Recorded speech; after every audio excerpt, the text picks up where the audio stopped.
करते हैं, थोड़ी सी चर्चा करते हैं कि sir how to make our study efficient. Study की एफिशिएंसी को कैसे बढ़ाना है, स्टडी की एफिशिएंसी को कैसे बढ़ाना है सर।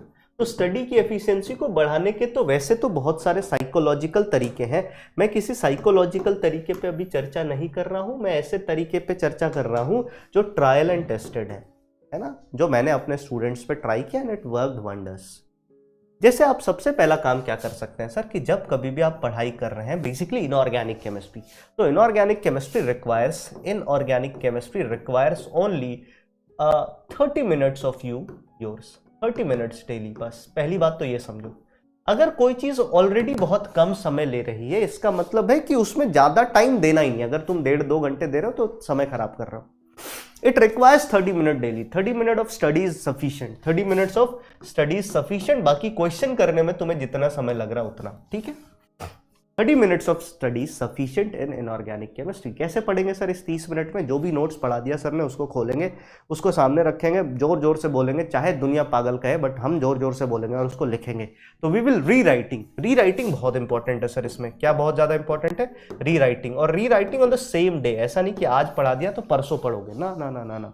आज पढ़ाया, आज तुमने पढ़ा, पहली बार लेक्चर देखा, उसके 24 घंटे के अंदर, और इनफैक्ट आई विल सजेस्ट कि उसके 12 से 15 घंटे के अंदर आपको इसको फिर से लिख के प्रैक्टिस कर लेना है। That is the best thing you can do, ठीक है। ठीक है सर, तो हम रीराइट करके काम कर लेंगे, रीराइटिंग करेंगे सर। रीराइटिंग करने से क्या होगा, आपकी रिटेंटिविटी जो है ना, आपकी रिटेंशन बढ़ जाएगी सर। क्या बढ़ जाएगी? रिटेंशन। मतलब आप चीजों को कंपैरेटिवली ज्यादा याद रखोगे। फिर दूसरी बात मैं ये बोलूं, अगर तुम्हें ऐसा लगता है कि 100% मुझे याद रह जाए, तो बेटा उसके लिए तो बंगाली बाबा का चूरन खाना पड़ेगा, बाकी कोई तरीका नहीं। जो चतुर रामलिंगन खाता था वो खाना पड़ेगा, बाकी कोई तरीका नहीं है। 100% याद वही रख सकते हैं जिनकी मेमोरी ऐसी डिजाइंड है। बहुत कम लोग होते हैं ऐसे लोग, मैं ऐसा नहीं कह रहा कि नहीं होते, बहुत कम लोग होते हैं, है ना। अगर है आपका तो ठीक है, अगर आपकी मेमोरी ऐसी नहीं है तो you can not go that way, आपको इसी तरीके पे आना पड़ेगा। तो आप 30 ही मिनट पढ़ें इनऑर्गेनिक, बस 30 मिनट। और 30 मिनट पढ़ने के बाद तुरंत क्वेश्चन सॉल्व ना करें। अगर आपको अपनी एफिशिएंसी बढ़ानी है तो इसको 30 मिनट पढ़ लो। 30 मिनट में तुम्हें लगभग नींद वीद सी आने लगेगी। उसके बाद आप क्या करो, कोई ऑल्टरनेटिव सब्जेक्ट पढ़ लो, कोई ऑल्टरनेटिव सब्जेक्ट पढ़ लो, कोई भी सब्जेक्ट, ऑल्टरनेटिव सब्जेक्ट। और ऑल्टरनेटिव सब्जेक्ट को पढ़ने के बाद, ऑल्टरनेटिव सब्जेक्ट को पढ़ने के बाद क्या करें, इसको पढ़ने के बाद आप क्या करें सर, फिर लगभग 45 मिनट्स आप टाइम दें क्वेश्चन सॉल्विंग को। 45 मिनट्स आप टाइम किसको दें सर? क्वेश्चन सॉल्विंग को। और इस 45 मिनट्स को टाइमर लगा लो सर कि 45 मिनट में मैं कितने सवाल करता हूं।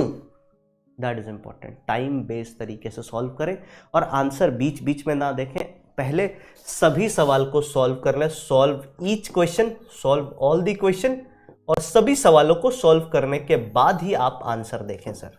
ऐसा नहीं कि एक सवाल किया उसका आंसर देखा। कॉन्फिडेंस लाने की जरूरत नहीं, पेन पेपर ले लो, question number answer, question number answer, question number answer, question number answer, question number answer, side में रफ लिख दो, वहां पे कुछ सॉल्व करना, सॉल्व करो। ये तरीका अपनाइए सर, बहुत फ्रूटफुल रहेगा। और फिर एनसीईआरटी रीडिंग कब करें सर? आप तो बोलते हो एनसीईआरटी भी पढ़ना है, एनसीईआरटी की रीडिंग कब करें सर? तो एनसीईआरटी रीडिंग का सबसे अच्छा तरीका है अपने स्कूल को यूज करो इस पार्ट में। स्कूल में एनसीईआरटी पढ़ो। स्कूल में दोस्तों से गप लड़ाने से अच्छा है कि एनसीईआरटी निकालो, पेन लेके जाओ, पेंसिल लेके जाओ, एनसीईआरटी पढ़ो, कुछ अच्छी चीज़ें लगे तो उसको मार्क करो। अगर आप इस तरीके से काम करते हैं तो आई कैन अश्योर यू कि आपको सच में यू विल एंजॉय इट, सच में you will enjoy inorganic chemistry. और जैसे अभी हम 15-15 सेकंड में सवाल कर रहे हैं ना, आप जेई वाले दिन एग्जामिनेशन हॉल में बैठ कर भी ऐसे ही सवाल करेंगे सर।